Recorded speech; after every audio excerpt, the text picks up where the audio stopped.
Today is a very special episode because for the first time ever, I have not one, but two guests in the studio. So my guests today are Urvina Shah and Anjali Gudhka. They are the co-founders of UKAN Coaching, which is a company that specializes in aligning mid-professional women to careers they actually want and enjoy. Now that's important, isn't it, right?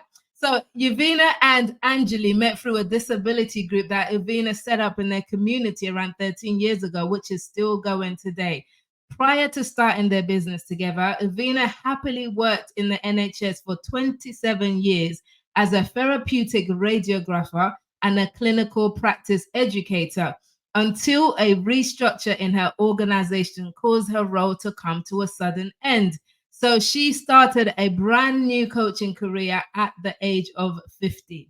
Now, Anjali worked as a finance professional in the corporate space for 17 years before transitioning into my teeth are falling out today, into executive coaching in order to help other people shift their career with clarity and confidence. Now, together, they combine their unique backgrounds, personal journeys, and experience within their respective careers to help women move from stagnant to joy in their careers. So, ladies, welcome to Start Being Visible. Hey, Mildred. Hello. Hey. Hey, good to see you and great to have you here with us. So I want to go straight from the beginning because we've been connected. I've been connected to both of you on LinkedIn for quite a bit. So I've seen bits of the work that you do popping up on my feed and I absolutely love it. Now, your business, UKAN Coaching, has been going for 5 years now. Is that correct? That's right. Okay. Yeah. Okay. So, did either of you, because we've just talked about your background, so you've come from public health, Urvina, and Anjali, you've come from the corporate finance space. Did either of you ever have an inclination prior to this that you would start your own business someday? Gosh, never. I'm Urvina, by the way, in case anyone doesn't realize. No, oh my God, I thought I would actually retire in the NHS, and I did absolutely love what I do, what I did. But as you mentioned, the role came to a sudden end. But I had become so specialized and really not spent enough time diversifying my skills. And at that point, it just got to the point where there was no other progression avenue for me. So, and I had been coaching and mentoring in the NHS for a long time, a good 15 years of my career. So I decided to take it outside of the NHS and set up the business. So that's how for me it transpired. Yeah, no, it was never imagined that I would ever run my own business at all. I mean, one of the other driving factors for me was my daughter. She's got learning difficulties, and it was at a time when she was going through the transition of going into a high school, 16, 17, 18 years old. And suddenly I started wondering what could she do in her career. And so I decided another way was if she could help me out, that would be a path for her too. It didn't work out. She's got a job by herself, which is fantastic. But yeah, that was the other driver for me as well. And I guess the tipping point was that the restructure happened. Mhm. Okay. And by restructure, were you made redundant?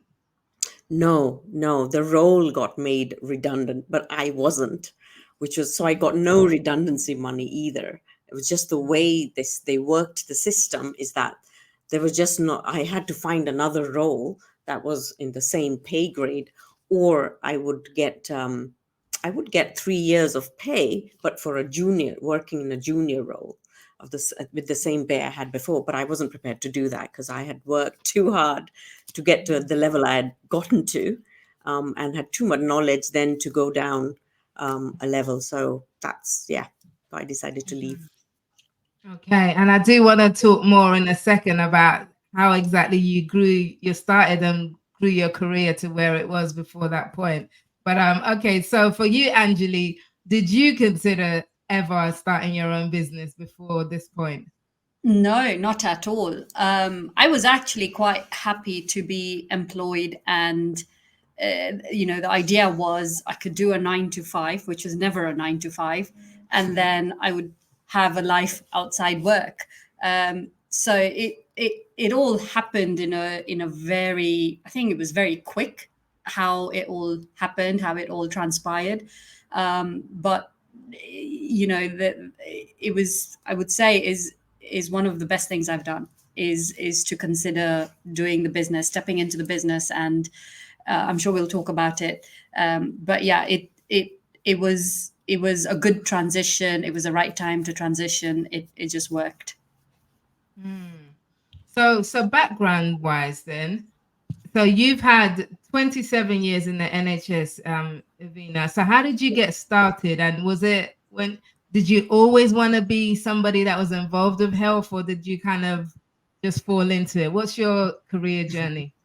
Well, a little bit came from cultural push to do something, a vocational career. My father was a pharmacist. There are loads of medical people in the family, and there was always a push to either be a or accountant or a dentist or a pharmacist, or all of those professions. That's the same for Nigerians, right? completely. Yeah. The things that brought bread to the table, So yeah. Yeah, so I went down. In fact, I went off to do pharmacy, but I decided after a year that was not something I really wanted to do. But I really enjoyed science, so I then explored it a little bit and came across therapeutic radiography, and it was such the right decision for me. I absolutely loved it because it gave me patient contact, it gave me the opportunity to make a difference, and it gave me the opportunity to use not only science, but maths and my communication skills and all of that. So what is that? Sorry to cut you, but what is therapeutic? Yeah. I was going to say, beg your pardon. Yes, therapeutic radiography is the treatment of cancer in a nutshell, using high energy X-rays. So basically, once a patient knows they have cancer, they come to us and we plan their treatment and give them the treatment. So in a nutshell. But in the last 15 years of my career, I was a practice educator, which meant that I was involved in teaching and training and development and all of that stuff. So for students and staff, basically. Yeah. So absolutely loved it. Okay. So you've built up the specialism and you've been doing it for quite a while. So did you have any inclination that this restructure was about to happen, or did it kind of come out of nowhere and as a surprise? It was a complete surprise. I mean, for the last few years before that, though, I was feeling that I was quite complacent, and I kept feeling that.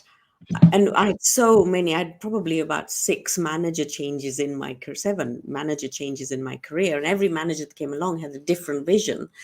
And towards the end, I started feeling like I wasn't doing enough to keep myself in place, but I really didn't know also what to do, and I didn't have enough guidance. So the progression wasn't there, but I stayed because it was comfortable. It provided me the money to contribute to the finances at home, and it was convenient. So, and it was easy work for me by then because I'd been doing it for so long. So it never occurred to me that it would ever happen, especially working in the NHS. I just never thought it would happen.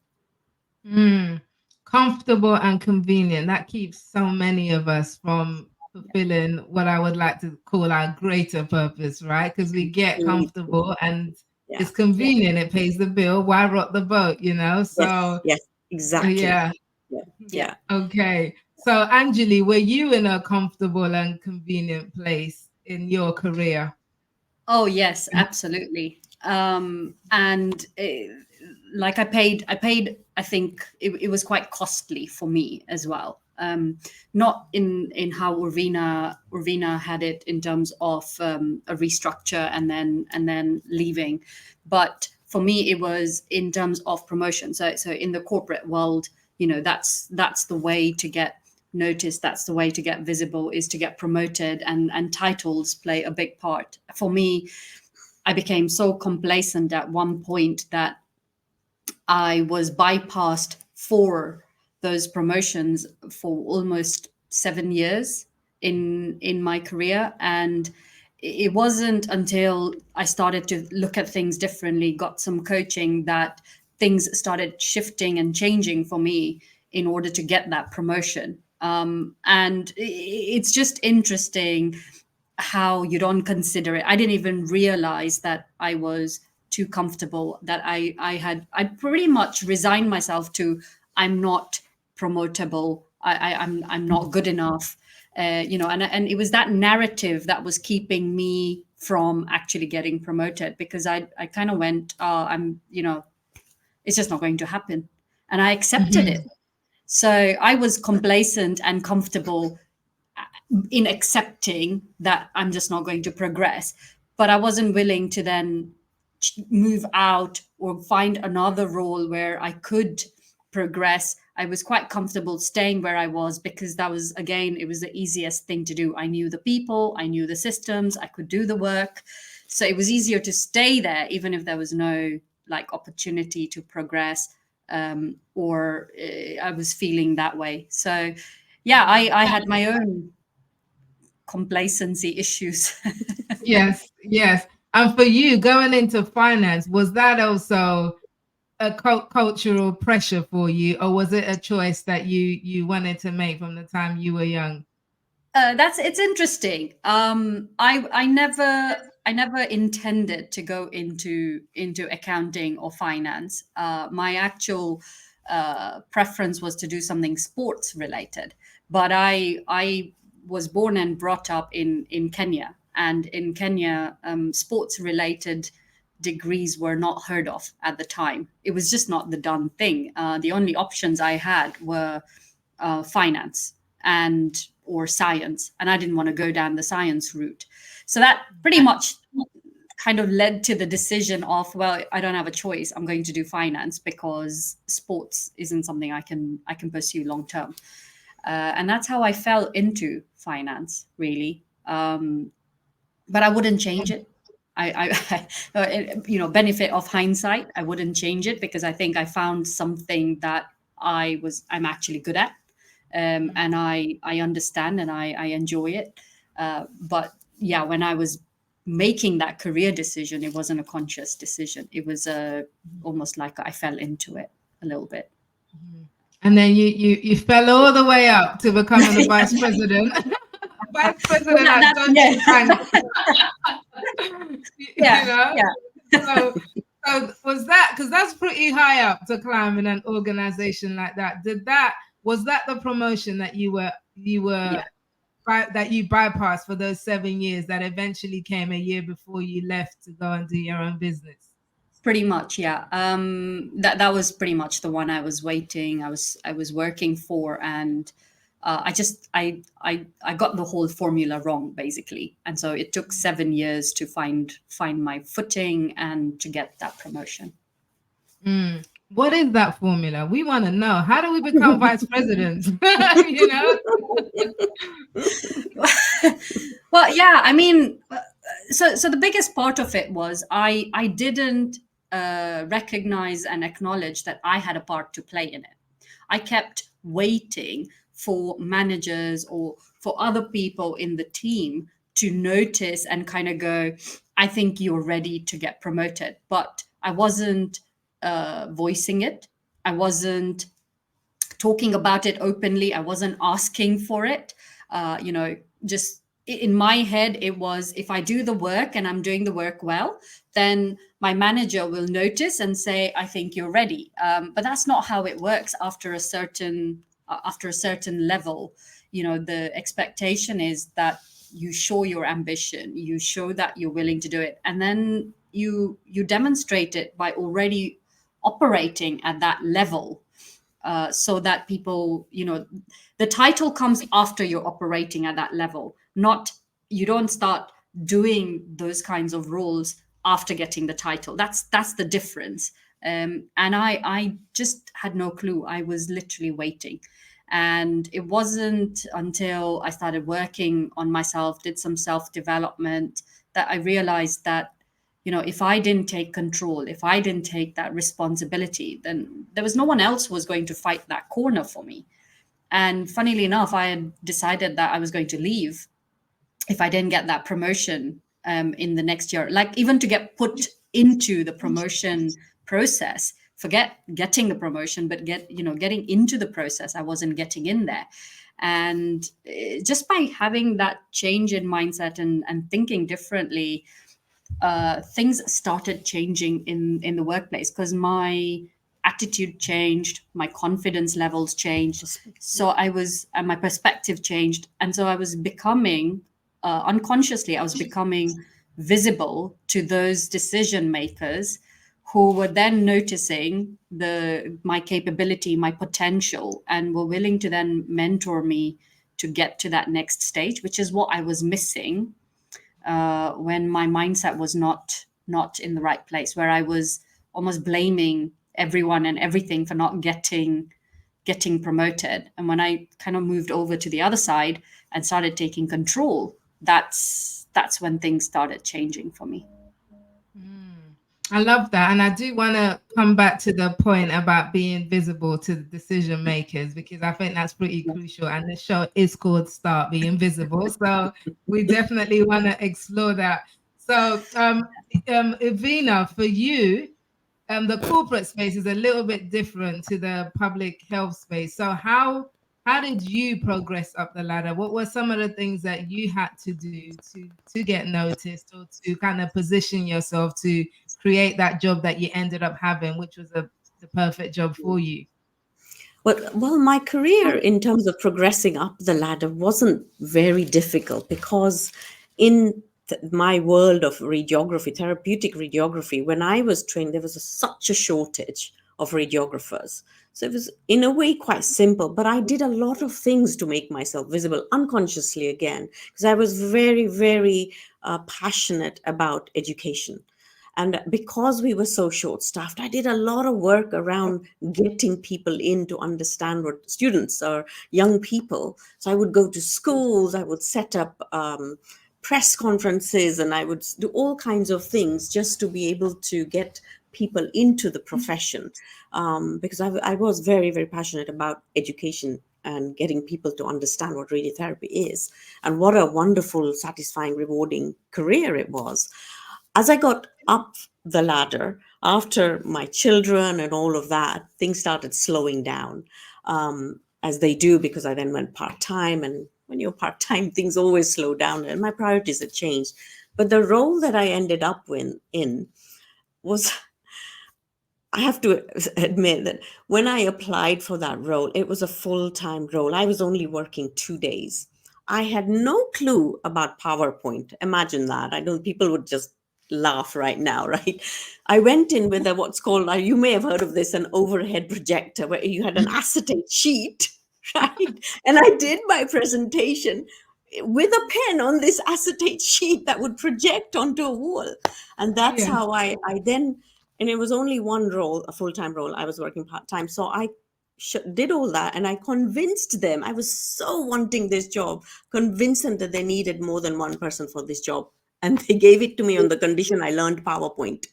It's a deal. And by the way, really I'm old enough to remember projectors and typewriters. Yes. Yeah. You just showed your age. Yeah. Well, I'm not going to deny my age at all. I love that. I love that. So I think that kind of touches on what the point that Karina's put in the comments about how you have to constantly advocate for yourself. And I think you've both touched on this a bit, especially as women. It's like, if you don't advocate for yourself, like, who's gonna do it for you? You know, like you're saying, and you were saying, Anjali, like you realize that you putting your head down and just getting on with the work, waiting for the managers to recognize and say, hey, you're ready for promotion. It wasn't going to happen. You had to step in and advocate for yourself. Would you agree that that's a vital thing that we have to learn to do? Completely. And it's really competitive out there now as well. So you do have to. And the pace is changing so quickly. Not only do you have to keep up with it, but you have to advocate for yourself. Yeah. Yes. And what are some practical ways that we can do that in the workplace? There are quite a few. So one is certainly but potentially even setting up regular meetings with the decision makers, just to show your interest in things, taking on new project, new tasks, speaking up in meetings. Obviously, if you're an introvert, that could be a little difficult, but finding a way around that. So it could be that you speak afterwards, doing, I don't know, presentations. That's something I did a lot of in my career, is presentations around radiotherapy. So getting yourself involved, not necessarily just in the work you do, but even outside of that. It could be you get involved in DEI things or well-being things, just to show yourself what you're passionate about. You can also find in your career that's outside of your daily work. I'm going to add the dreaded word, because I know this word sends chills down some people's spine, and that's networking. It's not for everyone, and sometimes it is overrated, especially in organizations, but it's underestimated, just the value of networking. And it doesn't have to be in big groups. It doesn't have to be where you feel out of place. It can be done in a very subtle way, but that's the only way to get yourself out there, is to network more, because the more people know you. And Mildred, you spoke about personal branding, but that's essentially how you can build your personal branding in an organization and become known as that expert in whatever line of work that you're doing. And what with hybrid working now, it's even more important. If you're doing remote working, it's more important to even network now, to understand your colleagues, or get to know them, or setting up chats, whatever. Or if you're in work, I think a lot of people do that now, is have their coffee breaks together and things like that. But yes, that's one way of also networking. Should we be doing this intentionally with the view of, I am going to network because I want a promotion in a year's time or whatever? Or is it something that we should just kind of adopt as a habit, or, something that you just do within your job that may or may not lead to further opportunities? So I'll take that, actually, because it's interesting. So when I was going for my promotion, I did intentional networking, which is almost strategic networking, but not in a like a crude way. It wasn't uncomfortable. It was with my manager's support, and it was getting involved in forums or discussions where there were more senior people, so that my manager could give me that platform and I could then shine. So it wasn't done in a hi, I'm this, can I come and have a chat with you? But it was done in a very it was assimilated in the day-to-day work, but it was very conscious in front of whom I was presenting, and which individuals didn't know anything about me, so that my manager could help me get in front of them. So that was a bit more intentional. But if you make it a regular habit, then it becomes easier, because and I think some people are really good at this, because they've learned the art of how to have that conversation, how to build that relationship. And the other thing is, you're always networking, whether you realize it or not. Just having a chat with a co-worker, you are networking. So, if you think about it as a chat, just curiosity, just understanding what someone else is doing, and how you can help them, how they can help you. And you're kind of doing this when you're working in an organization, so you're naturally doing it. But if you put some conscious thought in terms of, if you're always chatting to the same people, who is in their network who could help you out even more, who's look a bit wider than that. So you do a bit of conscious networking, and you do a bit of intentional, depending on what your goals are. But it should be a habit, because what you don't want to come across as is I don't want to say sleazy, but do you know what I mean? Like it's very it's very salesy. It's yeah. But take, kind of. Exactly. And that's not, That's not what networking is about. It is Mm-hmm. a genuine conversation. So if you can build that and you can kind of get that in your work environment in some way, then it becomes easier to do it. Mm-hmm. One of the Okay, things so I would add, sorry, is just I've noticed that people who are in the workplace, they don't, some do, but generally they don't use LinkedIn as much. And I don't know if you've noticed that as well, in terms of their career and the networking element of it, posting or, you know, what they're doing in their workplace, because they're so busy in their workplace. So that's another avenue that I think people should explore even more. yeah, that, I can do a whole episode. You In fact, I can. have You done. can. On Yes, how you people can. can ease that Yeah. visibility piece, And I absolutely have worked with clients who, through their activity on LinkedIn, has gained them visibility inside their workplace. So Correct. it is Correct. an absolute tool that you can utilize for that networking, for that personal branding, and all the rest that comes with it. So yeah, definitely, that's a good point. So here you are. Okay, so you're both at this place. You're in your separate career path.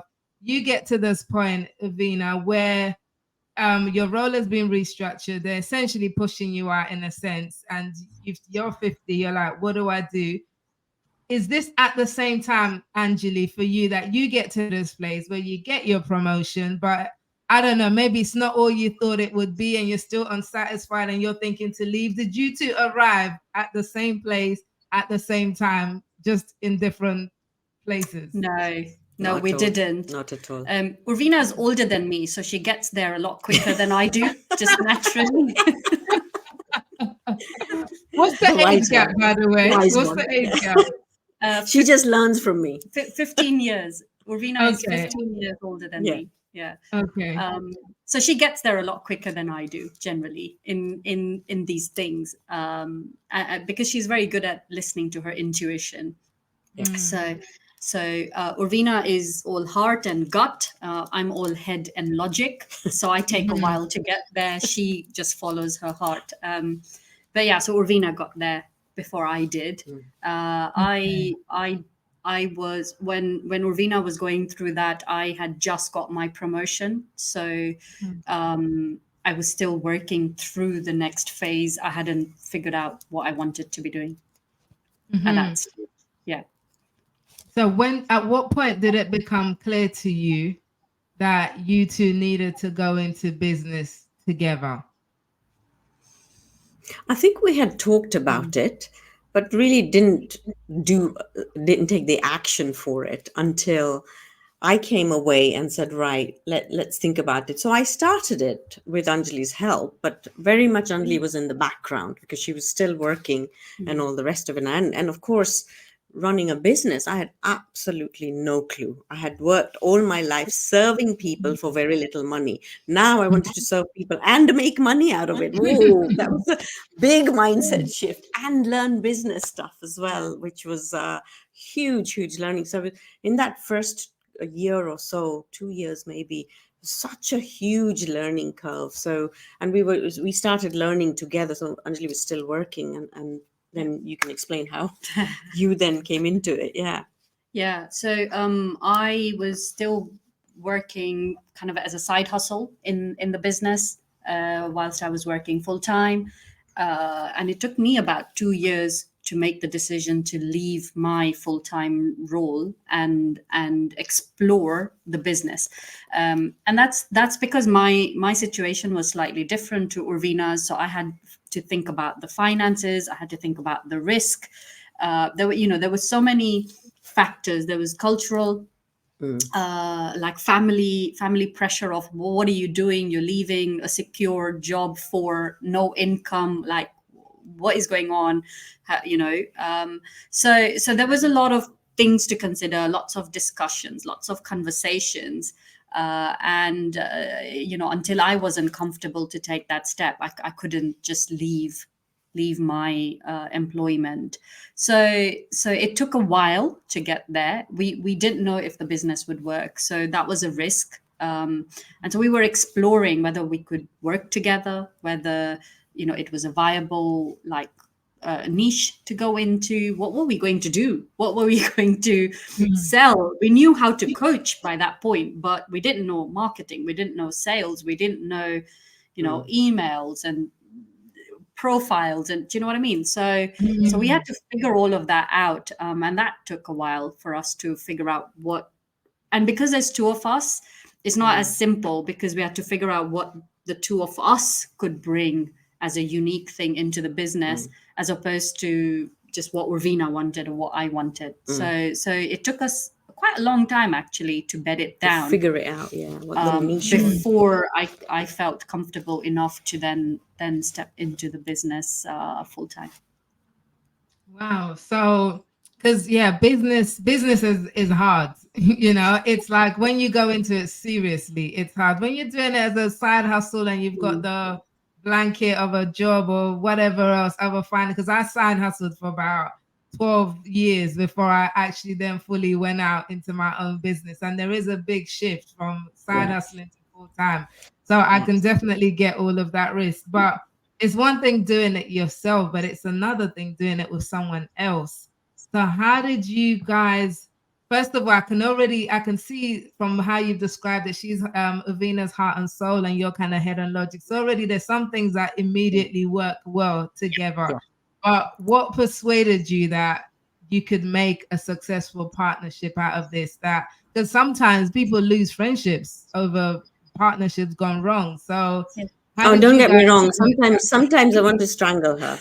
But anyway, we had known each other for a while before, because we both are part of a disability group in our community, and we worked very closely in running that. And so we kind of knew our styles and how each of us works and what we bring to the table, what our strengths were, what areas we needed each to work on. So we already knew all of that. So that was tried and tested. We didn't have to spend time in the business testing that out, which made it comfortable. But we did have some very open conversations about those things before we went into the business, because we needed to make sure there were clear lines around friendship and partnership. And as you say, the important thing for us in all of this was we didn't want to lose the friendship, because that came first.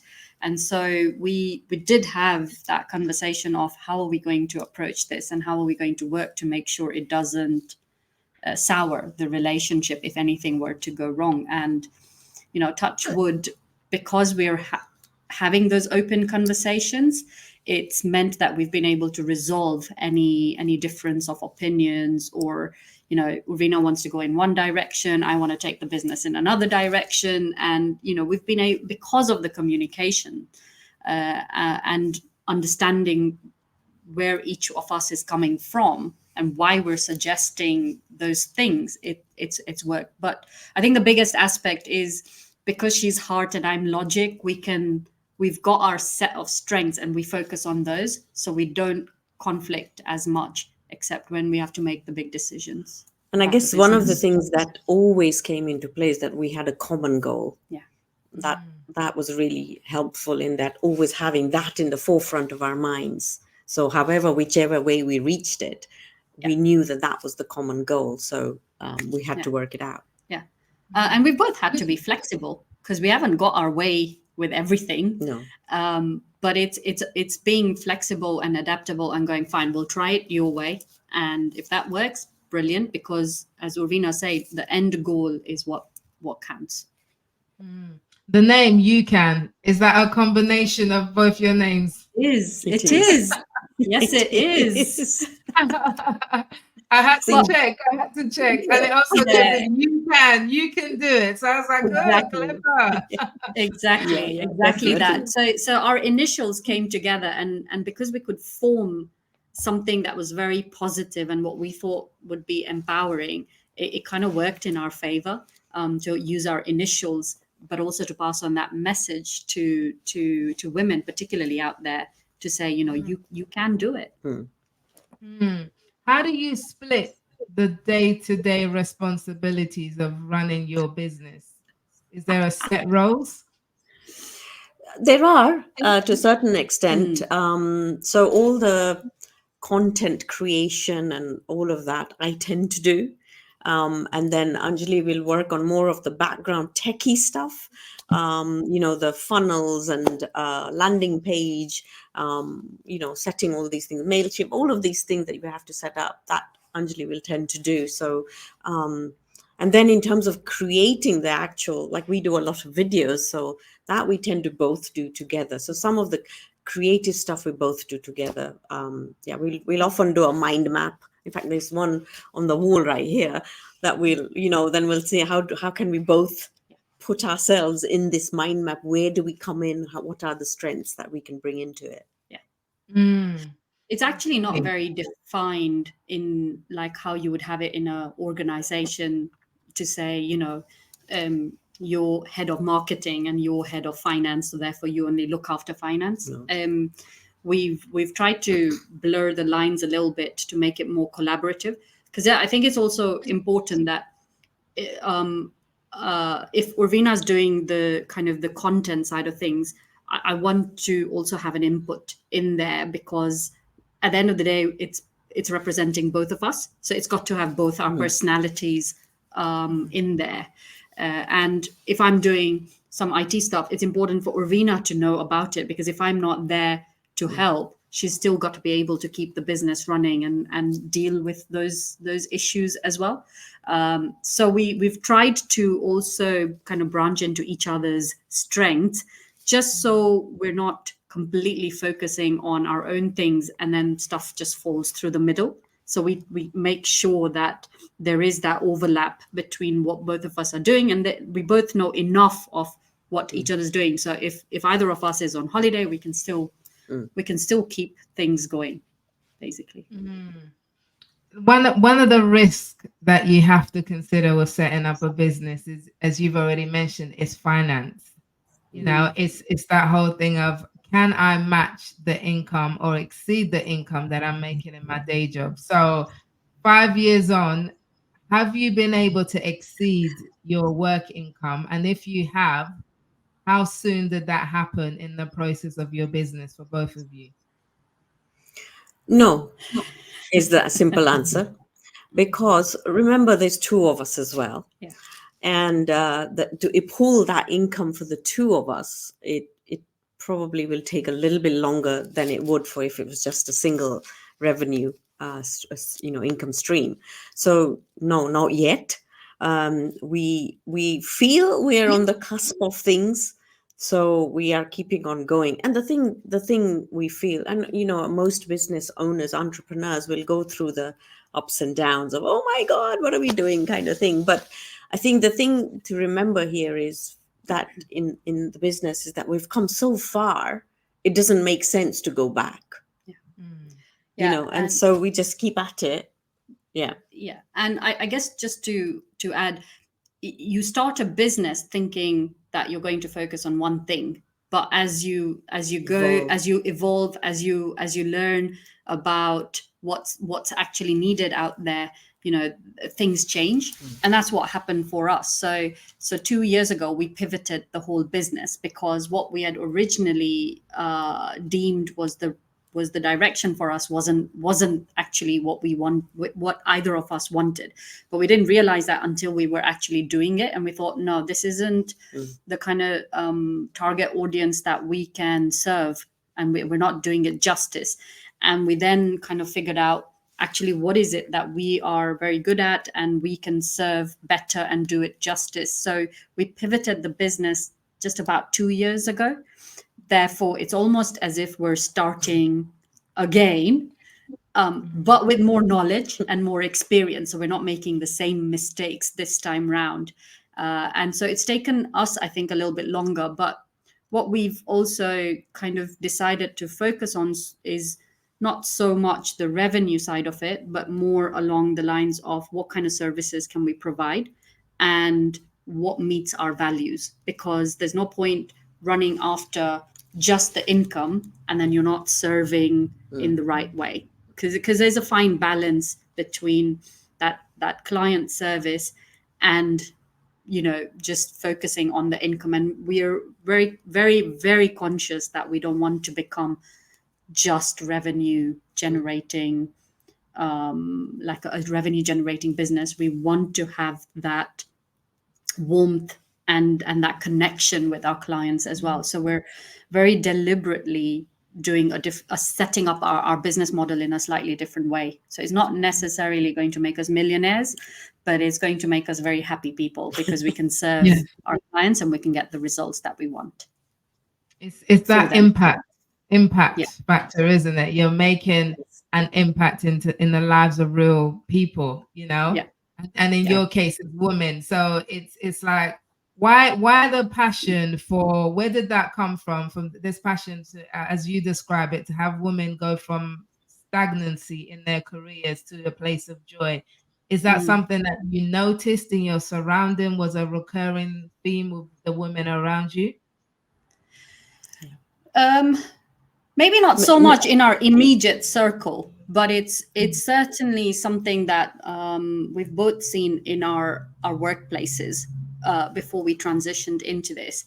And our own experiences pretty much kind of say, if we're going through it, how many other people are going through it out there, but they're not even aware that, they're going through it. And it took me 7 years to figure things out. It took Urvina about best part of 3 or 4 years before she took her next step. So can we get people to find their right path a lot quicker, and save them that misery, that relationship fallouts, or whatever else is the impact? Because it's not just your work. Once you're unhappy in your work, it's going to come home, and it's going to impact everything else around you, because we all spend about 80% of our waking time at work. So it's such a big part. So it's important to actually enjoy what you're doing.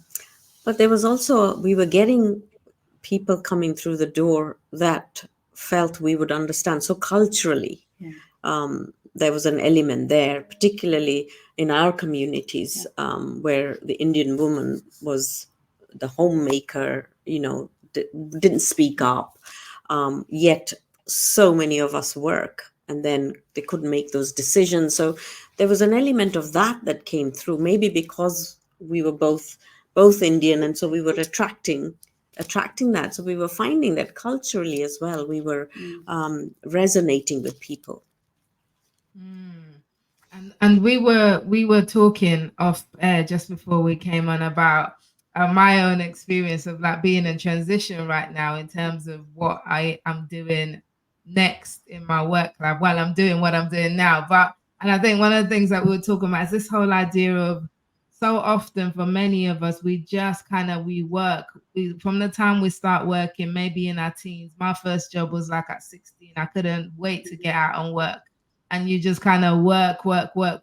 And sometimes decades go by and you don't look up and stop to see, am I actually doing a job that is fulfilling? Am I actually contributing in a purposeful way in life? That kind of thing. So would you say that is that something that you've noticed that maybe we need to do more of, just kind of press pause for a bit and evaluate our work situation to make sure that we're actually building a work life and a life that we enjoy? Absolutely. Completely. Absolutely. Especially now. I think COVID, funnily enough, gave us that opportunity, because everything else came to a standstill. And so people did have that opportunity, and those who had that chance to reflect, I think quite a large percentage of them have shifted how they're looking at their careers or what they did with their careers. And there will always be factors outside of our control, but the important thing is to have that clarity. That this is what you were talking about, Mildred, earlier as well. It's knowing what you want, and then you can start taking the steps or making those decisions. But if you don't know what you want and you're just kind of going with it, then you're going to be pulled in so many different directions that sometimes you end up being in the same place. It's a bit like when you're in a whirlpool, and you'll get pulled on this side, then you get pulled on this side, but effectively you've then ended up just being where you are because you were stuck. And that's what what we don't want people to go through is that stagnation of, you think you're progressing, but actually you're just in that same kind of ballpark. You haven't really moved, and you therefore can't see what the next step for you is going to be. So that's what we are focusing on, is to help people take that time out and get that clarity. Yeah, and some when you're an objective, you give somebody an objective view. It's a far easier than when you have to look at it from your own eyes. So that is very useful in enabling women to see the wood for the trees, or what they really want to do. Yeah. What Yeah, are yeah. some of the signs that someone's career is stagnating? What can we look out for? So many things, Mildred, but I think the biggest sign is going to be, how are you feeling about your work? And I mean really feeling about it. We have those off days where we don't want to go, and that's absolutely fine. Or we have a piece of work that is just tedious and boring, but it's got to be done. That's fine as well. It's if that feeling remains after months and months, that's when you know that that's not normal. It's not a one-off thing. It's been gradually building up, but it's kind of noticing those signs of, I'm feeling bored, or I'm getting really frustrated with the basic things at work, or I just don't want to go in. I'm finding every excuse not to go in. Yeah, or I can't be bothered to learn anything new. Yeah. I just do my daily workload. All those kinds of little signs that are there. And in Anjali's case, like, she didn't get that promotion for so long. She kept trying, and you think, okay, now after a couple of tries, you got to realize, okay, something's not right here. Yeah. Yeah, so that's good. So if someone's listening to this and they kind of resonating, so what are the choices that they have? Because sometimes we often think, all right, it means it's time for me to go. But for you, Anjali, you didn't actually leave straight away. You set yourself, okay, I'm gonna give it 1 year, and if something doesn't change, then I'm gonna leave. Is that something that you recommend doing, putting a deadline on it? It helps because it focuses you towards something you want to achieve, and it also means that you give it your all. It's not that you've then given up.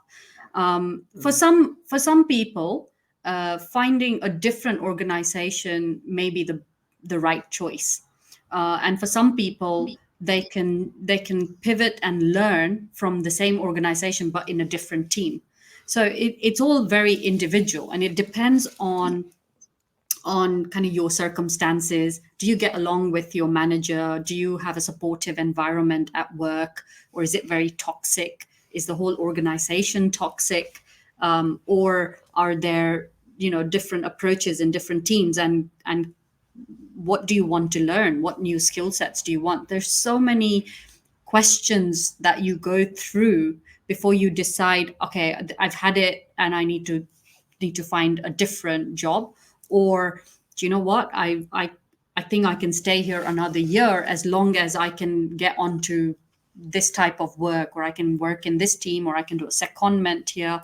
So it's very individual, very dependent, but it's important to know what your choices are. Like, it's important to recognize those are your choices. And I guess the feeling of having a choice also helps, because if you feel trapped, then it's hard to make clear decisions when you feel like you don't have a choice. So this is like an empowering way to approach it as well.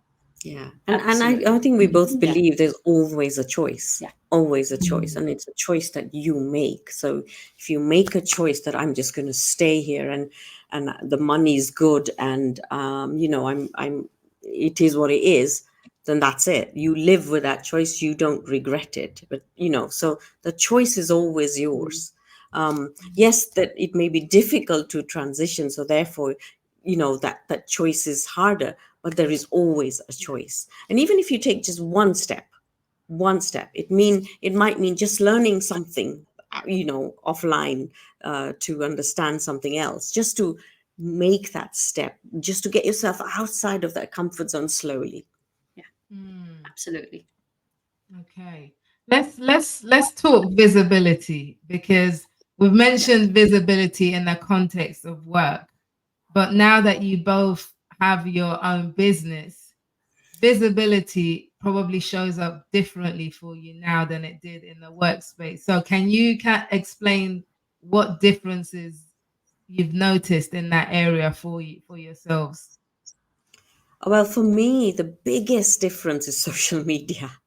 When I was in my career, everything was going to a conference, or go on a study day, or doing a workshop in house inside somewhere. There was no cameras at all.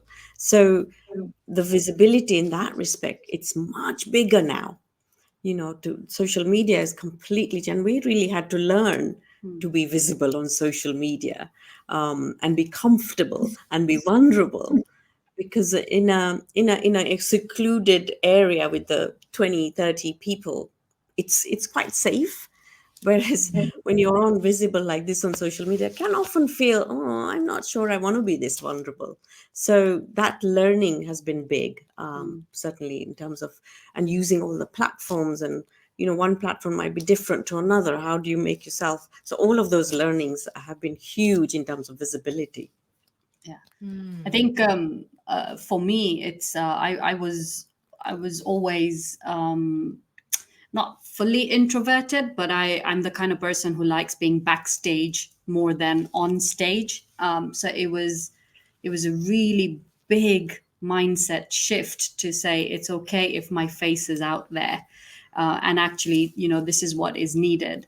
And it took me, I think, about a year before I even did my first video. I refused to put any pictures of myself. It was always just text posts and stock photos, and like I was posting, but it was there was nothing personal. It was very clinical, very corporate, because that's what I was comfortable with. And it took me about a year before I kind of got comfortable with actually what's my personal style, and what's my personal voice. So that visibility was not just the physical visibility, but it was also that visibility of authenticity. What is the message that I want to give out, and who do I want to resonate with? Who's going to resonate with me? And it took me a while to get there, in terms of the kind of language, and how I come across on social media, and it was all thanks to the business. I don't think I would have ever kind of done it if Mm. we didn't have this business. Mm. It teaches you a lot about yourself as well, being Certainly. Oh, visible. certainly. Yeah, Yeah, yeah, coming out of your comfort zone, putting yourself out there. It's a lot, but it's incredibly rewarding when you Mm. get past those initial yeah. obstacles and get it done. So that is awesome. All right, so that's really great. And on that note, so where are you most active then? Are you guys kind of how are you finding your clients the most? Is it through social media still and that visibility, or do you do in-person things? And tell us a bit more about the kind of women that you work with, as we round off this episode. Yeah, so we are mostly on LinkedIn, and we are on Instagram and Facebook as well. But most of what we're doing is virtual. So we run masterclasses virtually. We do have some in-person workshops that we've planned for this year, but in most instances, it's all through social media. So we are on LinkedIn, Mildred, as you know. And yeah, our Instagram and our Facebook is simply UKAN Coaching, which is UKAN Coaching. And I think you had another question, but I lost my thought process The there. kind of women, Ah, did say? Yeah, there the you go. kind of woman, yes. Yeah, yeah. So we work with pretty much women who've been in their careers for a while. So we're looking at mid-30s to mid-50s. And this is what you were talking about earlier as well, Mildred. It's you've been in your career for such a long time that you forget to check in. You forget to evaluate. So these are kind of the individuals that we're looking at, are the ones who've worked enough to figure out they're not in the right place, or that they're stuck, or they're not enjoying what they do, and they've got enough experience and expertise to start thinking about whether they want to shift their career, or they want to stay in the same place but do something different, or what do they want. So that's kind of the professional women, who are already in work, and they really just don't know what their next step is are the people that we work with. Okay. And for that lady, what's your final number one piece of advice for her? So she's listened to this, she's feeling like, okay, maybe that's me, maybe I'm stuck, maybe I'm stagnant, I'm not sure, maybe there's something else for me out there. What is your top advice, and something she can do right now, or the next 24 hours or so, to really kind of take that next step forward? Oh, I would say, you know what? Listen to yourself, listen to your heart if you're unhappy, and take one step at least. Just one step, even if it's because if you're feeling overwhelmed. So take one step and you'll get closer and closer to where you want to go. But really think about, what is it that'll give you joy in your career and meaning, especially when you hit a certain age. You want that. Most of the women who come to us want that. So, what is it you really, that makes your heart flutter again? Yeah, it's very important. And just kind of remember that you can do it. You can do it. I love the plug. You can. Well, we believe that you can, so you've got to believe that you can too. Take our belief. Yeah. I love it. And that is an awesome, perfect place to end this. So thank you so much for coming on the show, Anjali, Urvina. It's been really, really great to hear from you and your insights. So for everybody listening, if you want to catch these ladies, please go and find them on LinkedIn. Tell us your website again. That's still being Instagram. Yeah, our Instagram is UKAN Coaching, which is UKAN Coaching, and our website is UKAN, which is UKAN, transformyourcareer.com. Okay. I love it. We'll absolutely connect with you. Thank you so much for coming on the show. It's been a real pleasure, and there's so much nuggets to take away from this. And I think you two are just doing amazing work, inspiring women out there. So thank you for sharing a slice of that with us on Start Being Visible. Thank you so much. Thank it was a you pleasure. so much for this opportunity, Mildred.